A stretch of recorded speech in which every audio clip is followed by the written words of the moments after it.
Track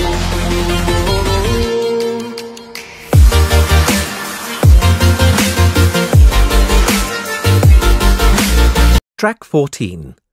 1. Glaciers. It is assumed that glaciers move slowly, but occasionally they have surges and move up to 50 times faster than normal. 2. Salinity. The Dead Sea is famous for the salinity of its water. 3. Humidity. The humidity in tropical areas can make you very tired. 4. Kilometers. The oceans can reach depths of 11 kilometers in places. 5. Pressure. Altitude sickness is due to a reduction in air pressure. 6. Evaporation. Rain is mainly caused by evaporation from the oceans. 7. Environment. We need to look after the environment around us. 8. Biology. Biology is a branch of the natural sciences. 9. Brightness. Our perception of the brightness of the sun changes with the seasons. Track 15. Hi everyone, how are you all? I'm fine, thanks, Linda. Actually, I'm not feeling so well. I think I've got a cold. Oh no, Stephen. I'm sorry to hear that. What about you, Joanne? I'm fine, but I'm very busy with my biology course. Oh, me too. There's so much work to do. In that case, we should get started on our essay. John, do you want to start? Okay, let me start by telling you my ideas for the essay. Track 16. We've really got to decide who does what for our Natural Earth project. Okay, Alice. Well, we've got all our cloud research, so let's decide how to break it down. Well, we should probably start by saying how clouds are formed. Good idea. And then maybe move on to the different types of clouds. We can separate it into low-lying, medium-level, and high clouds. What do you think, Jenny? Yes, I think that's a good idea. And we should also make a PowerPoint to make it a bit more interesting and put in pictures of the different clouds. Good idea, Jenny. We should probably have cue cards too. I'm useless at remembering what to say without them. Yes, me too. Well, I'm quite happy to organize everything we found out about clouds and make sure it fits into our presentation times. Actually, I'd better do that. I've got all the research on my computer, so it makes sense. How about if you make the presentation slides, Carl? Okay, Alice, that's fine by me. Well, if you guys are going to do that, then I'll look on the internet for pictures of the different types of clouds. That'll be great, Jenny. I'll also make the prompt cards so we don't forget what we're saying during the presentation. Sounds great. Let's have a run-through on Tuesday. What sections does everyone want to talk about? I don't really mind. I hate speaking in front of people, so I'd prefer not to do the introduction. I don't mind. I'll do that. If you don't want to talk much, then why don't you just do the middle bit about the medium-level clouds? Yes, I can do the low-level and high-level clouds part. I'm sure Jenny can handle the summarizing too. Thanks, guys. We can all take questions together. Track 17. Hi, Roger. Debbie, hi, how are you? Oh, I've been struggling with my Natural Earth assignment. It's proving to be really difficult. The one for Professor Black? Me too. I'm writing about volcanic activity. What are you doing yours on? Acid rain. I thought that would be okay, but the process is really complicated. Well, I can help you with it. I know a lot about acid rain. I studied the causes and effects last year. Really? Oh, that's great. I've done some work on the causes.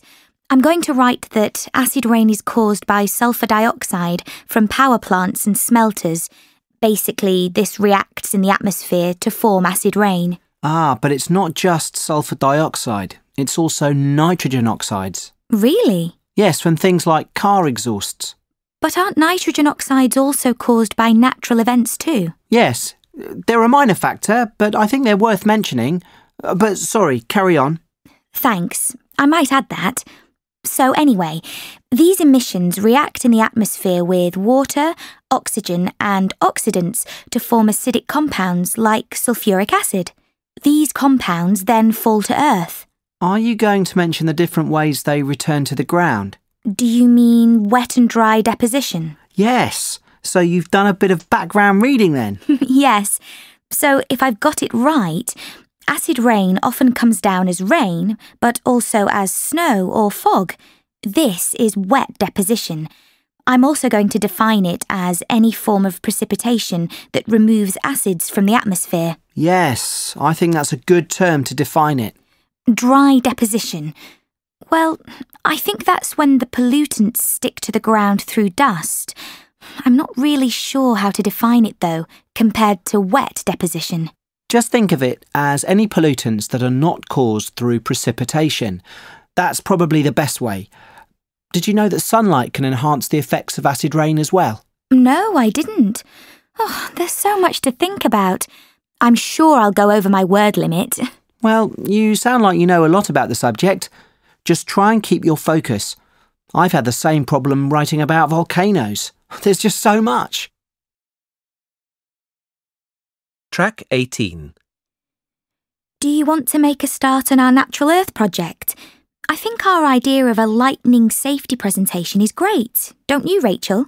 Yes, I think it'll be really good. I have a few ideas already. Oh, great. Me too. I think we should divide it into 2 parts. What to do if you're inside when lightning strikes and what to do if you're outside. What do you think? That's good, but we need more. Something about planning for this kind of event. And also, what to do if someone gets hit by lightning. Oh, I can't believe I forgot that. Of course. Well, what should we talk about in the first part? I think we should say it's important to be aware. Lightning is always before rain, so don't wait until it rains. As soon as you hear thunder or lightning, you should get inside. OK, yes. And then if you're indoors, you should avoid water, stay away from doors and windows, and don't use the telephone. Or any electrical equipment. In fact, if you can, switch it off first. And you should wait half an hour after the last clap of thunder before going back outside. And if you're outside when it storms, you also need to avoid water. Try and get inside as soon as possible. There are certain things you should avoid. Open spaces, anything large and made of metal. And of course, the obvious one, trees.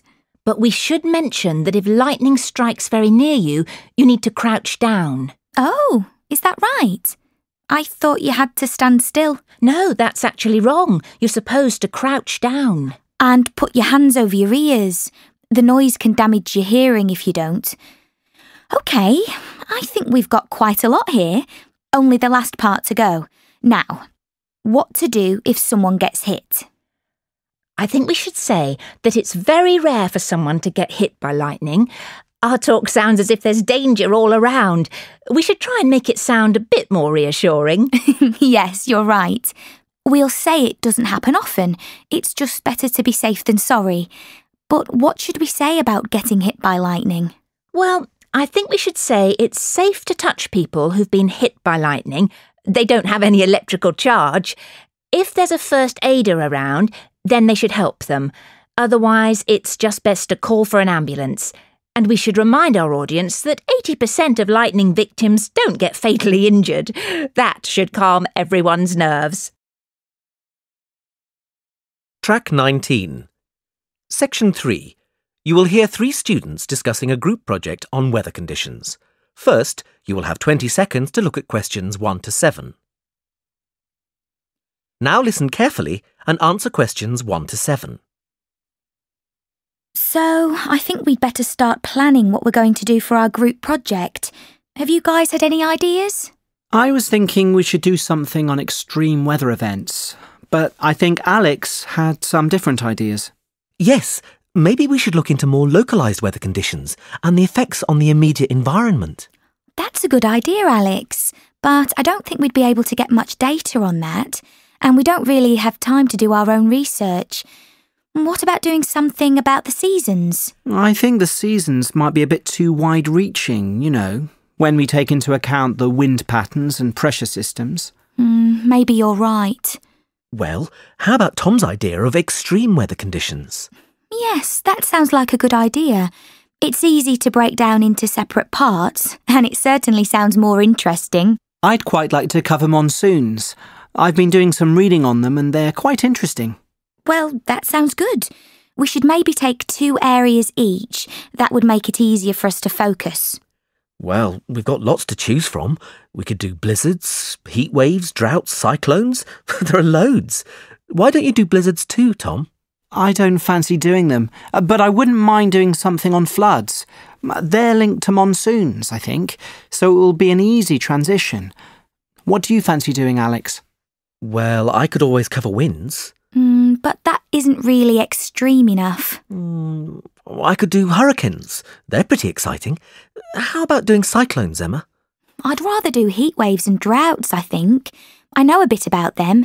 I don't know anything about cyclones. Cyclones are really interesting. I can cover them. That sounds great. I was thinking about doing cyclones, but I'm happy for you to do them.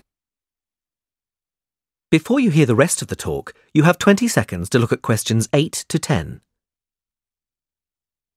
Now listen and answer questions 8 to 10. Track 20.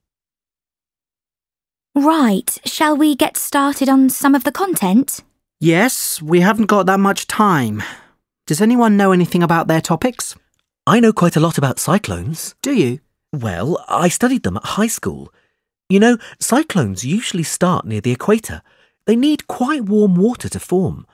Above the warm water, the vapour in the air forms clouds, and if there is low pressure, then these clouds will start to rotate. Isn't it also the fact that the Earth rotates too, which makes the clouds spin more? Yes, that too. Once they begin rotating, they can either lose momentum or keep gathering momentum until they hit land. These ones are called mature cyclones. Luckily, as soon as they hit land, they start to lose momentum and fade away, just because they don't have the warmth of the ocean underneath. Well, that's a relief. They can still be really destructive. They are like a big circle of wind. They blow strongly until the eye of the storm passes, you know, the centre, where everything is really quiet, no wind or anything. But then the other side hits and the winds blow just as strongly, but in the other direction. It's just amazing. Yes, I would really like to cover that. Well, it looks like we've got it all arranged then. That is the end of section 3. In the exam, you will have half a minute to check your answers.